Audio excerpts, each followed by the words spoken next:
Hello friends, আজকে দেখো দুপুরে কী রান্না করছি। চিতল মাছ রান্না করছি। আজকে বাজার থেকে চিতল মাছ আনা হয়েছে, ঠিক আছে। কত পিস আনা হয়েছে দেখেছো? কি সুন্দর করে সাজিয়ে রেখে চিতল মাছটা ধুয়ে টুয়ে পরিষ্কার করে আমি চিতল মাছটাকে প্রথমে রেখে দিয়েছি। নুন, এর মধ্যে আমি নুন হলুদ মেশাবো, ঠিক আছে। তারপরে দেবো পরিষ্কার হাত ধুয়ে এসেছি। এবার হাত দিয়ে আমি মাছটাকে মেখে রাখবো। মাছটা যত ভালো সুন্দর করে মাখা হবে, যত নুন ঢুকবে তত মাছটা খেতে ভালো হবে, তাই তো।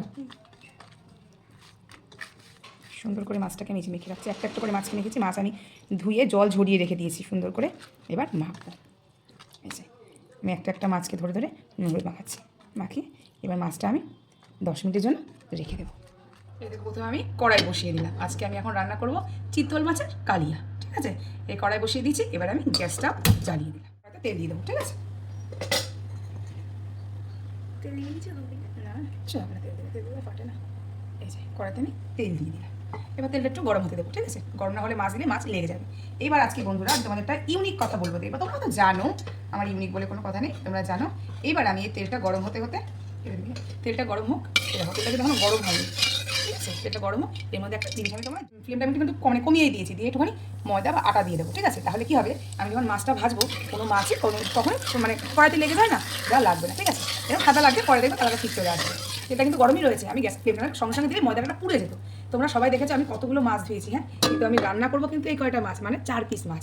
তার কারণ আমরা বর বউ দুপুরবেলা খাবো, রাত্রে খাবো। মেয়ে কোনো মাছই খায় না, ওর জন্য মাংস আছে। এইবার আমি কড়াইতে এই তেলের মধ্যে মাছগুলো দিয়ে দেবো। তোমার লাস্টে দেখতে পাবে যে মাছগুলো কিন্তু কেউ কারোর গায়ে লেগে যাচ্ছে, ঠিক আছে। আমি দুটো করে মাছ ভাজবো, তার কারণ মাছ যদি লেগে যায় বা ভেঙে যায়, নিশ্চয়ই মাছ ভাজতে হবে। মাছ ভাজা হতে থাক। আমার মাছগুলো ভাজা হয়ে গেছে, ঠিক আছে। যেহেতু আমি এখানে একটুখানি মানে আটা দিয়েছিলাম বা ময়দা দিয়েছিলাম, তার জন্য কিন্তু মাছটা কেউ কারো গায়ে লেগে যাবে, জানো তো। একটা একটা মাছ আগে আস্তে আস্তে মাছ, জানো তো। যেরকম আমি কড়াইতে দিয়েছিলাম আমি ঠিক সেভাবে কিনে নিলাম। তোমাদের বলেছিলাম প্রথমে যে 4 পিস মাছ রান্না করবো, কিন্তু এটা হচ্ছে আমি একটু বাপের বাড়িতেও পাঠাবো। তার কারণ প্রথমে ভেবেছিলাম যে আমি দিতে পারবো না, কিন্তু এখন দেখি মেয়ের বলছে মা বিকালে পড়া নেই, তো মানে একটা পড়া আছে যেখানে দুটো পড়া ছিল। আমি আবার ওই তেলের মধ্যে মাছগুলো তো আমি নিচে রেখেছি, দেখেছো। ওই তেলের মধ্যে আবার আমি গ্যাসটা জ্বালিয়ে দিলাম। দিয়ে আমি ওই তেলের মধ্যে আবার তেলটা একটু গরম হোক, গরম হয়নি, গরম হোক, আস্তে আস্তে আমি ফোড়নগুলো দিয়ে নেবো। তারপরে মানে কী বলেছিলাম, বললাম যে আমি ভেবেছিলাম 4 পিস রান্না করবো, কিন্তু ভাবলাম যে মা আমি তো পড়া তো বললাম যে দুটো পড়া ছিল, সেখানে দুটো পড়া হবে না, একজন ম্যাম পড়াবেন না। তো সেই জন্য বলছে তাহলে দিদুন বাড়ি যাই। আজকে দিদুন বাড়িতে অনেক রাত্রি হয়ে যাবে, দিদুনকেই আজকে ডেকে নিলাম। মা তুমি একটু আসো, একটু নিয়ে যাও মাছ, হ্যাঁ। ওই বাড়িতে এক মেয়ে হলে যা হয়, মাও কোনো কিছু না দিয়ে খেতে পারে না, আমিও কোনো কিছু মা বাবাকে না দিয়ে খেতে পারি না, খেতেই পারি না, আসেই না, ঠিক আছে।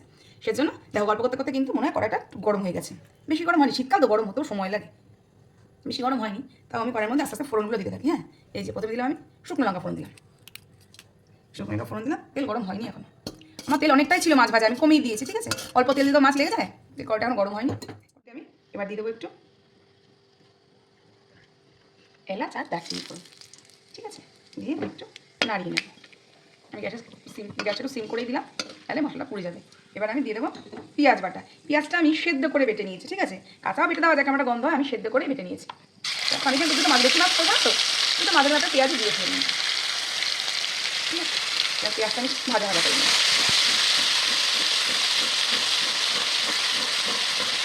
গন্ধ দিতে হয়। তাহলে পেঁয়াজ, এই যে পেঁয়াজ সেদ্ধ করে নিই, অনেকে ভেজেও মিক্সিতে পেস্ট করে নেয়, আমি সেদ্ধ করেই পেস্ট করেছি। সেদ্ধ করে পেস্ট করলে কী হবে, মানে পেঁয়াজ একটা গন্ধ থাকে না, সেই গন্ধটা চলে যায়। তেলে ভাজলে পরে যায়। আমার ইউনিক আমি আইটেম আমি একটু করে, আমার ইচ্ছা হচ্ছে তাই করেছি।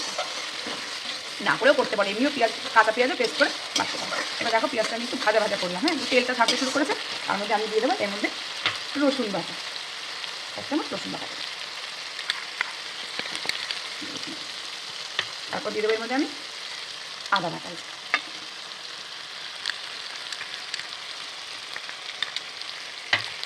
এবারে ভালো করে এটাকে মিক্স করব।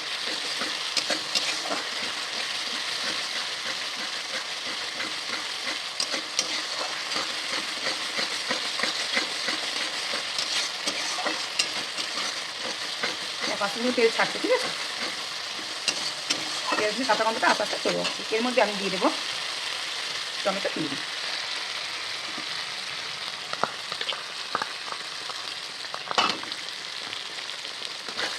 টমেটো পিউরি দিয়ে আমি আস্তে নাড়তে থাকবো, টমেটো কাঁচা গন্ধটা চলে যাবে।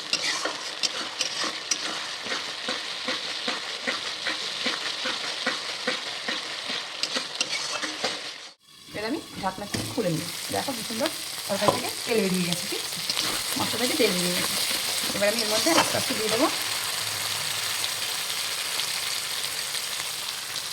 হলুদ গুঁড়ো,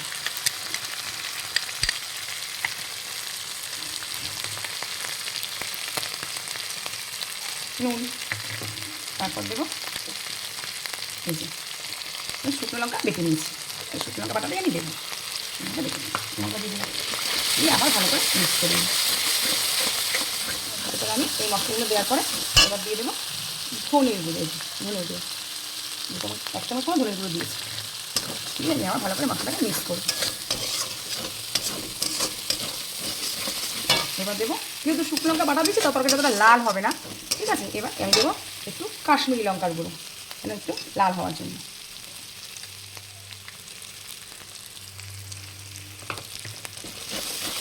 মশলাটা সুন্দর তেল দিয়ে গেছে।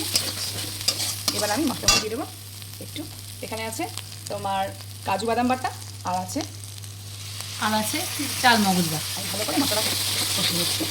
তরকারিটা সবসময় গরম জল দিলেই তরকারিটা বেশি ভালো হয়, ঠান্ডা জল দিলে আবার গরমের মধ্যে ঠান্ডা দিলে না কেমন তরকারি কেমন কেমন হয়ে যায়। আমি যখন যে মাংস রান্না করি বা ডালও যখন করি তখন আমি তরকারি গরম জল, আমার ডালটা ফুটে গেলে যখন আমি ছাতলাবো ডালটা তখন আমি সেটার মধ্যে গরম জল দিই, আর ডালটা খেতে ভালো হয়।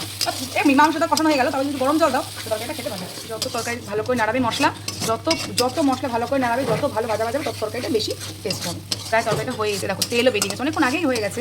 আমি একটা করে মশলা দিলাম, তো যতক্ষণ মশলা দেবে যতক্ষণ করে প্রতিটা মশলা দেওয়ার পরে মিনিমাম 4-5 মিনিট করে এরকম করে নাড়ালে মশলাটা খেতে গ্রেভিটা আর কি সুন্দর চিনি দিয়ে দেবো। তোমার দিলেও দিতে পারো, না দিলে দিতে পারো, চিনি দিলে একটু কালারও ভালো হয়, খেতেও ভালো লাগে।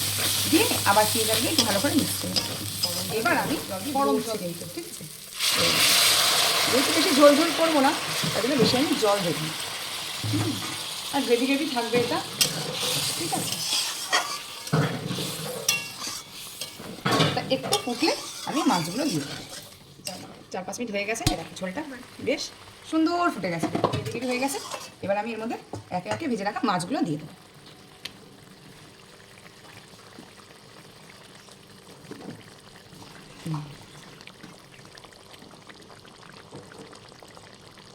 দিয়ে একটু নেড়ে দেবো।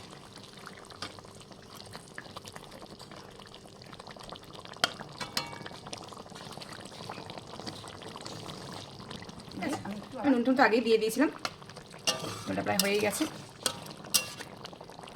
আমি এর মধ্যে আবার একটু দিয়ে দিলাম, যেহেতু আমি গোটা গরম মশলা আগে ফোড়নে দিয়েছিলাম তাই জন্য গরম মশলা গুঁড়ো দিলাম না, আমি একটু দিয়ে দিলাম এখানে চিকেন মশলা, এভারেস্টের চিকেন মশলাটা, এটা আমার বেশি ভালো লাগে, এবার চিকেন মশলা দিতে বেশি ভালো লাগে, ঠিক আছে। এটা সুন্দর অনেকক্ষণ পরেও সুন্দর ফ্লেভারটা থাকে বা সুন্দর স্মেলটা থাকে, এই জন্য আমি এটাই পছন্দ করি। এই মাংস রান্না, মুরগির মাংস রান্না করলে এটাও দিই, খাসি মাংস রান্না করলে আমি এটাই দিই। ব্যাস আমার রান্না কমপ্লিট। এই দেখো মাছগুলো বেশ সুন্দর করে সিদ্ধ হয়েছে, ঠিক আছে। এই যে মাছ নিয়ে আসলাম, একেবারে লাল লাল লাল লাল, একটুখানি গ্রেভি রেখেছি, সেটা তো ভাত দিয়ে খেতে হবে।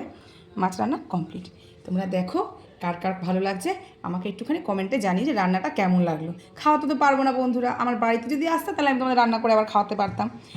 যদি কেউ খেতে চাও তাহলে আমাকে জানিও, আমি নিশ্চয়ই রান্না করবো। আর আমার বাড়িতে তারা কিন্তু অবশ্যই এসো। এবার আমি খাই, বাড়ির লোকরা খেয়ে আমায় জানা কেমন হয়েছে। Tata, bye bye.